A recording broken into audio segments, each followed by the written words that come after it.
I ran into this last week. Here's what fixed it for me. If you're looking to add funds to your Square balance, follow these simple steps. Step 1. Open the Square app. Launch the Square app on your mobile device. Make sure you're logged into your account to access all features.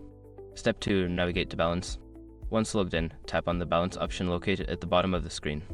This will take you to your current balance overview. Step 3. Select Add Funds. Look for the Add Funds button on the balance page.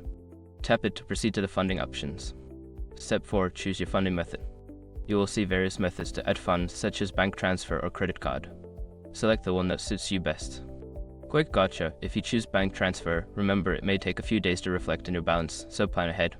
Step 5. Confirm the transaction.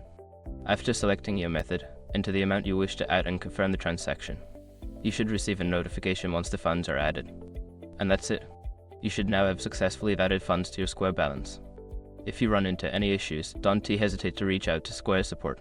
Happy selling!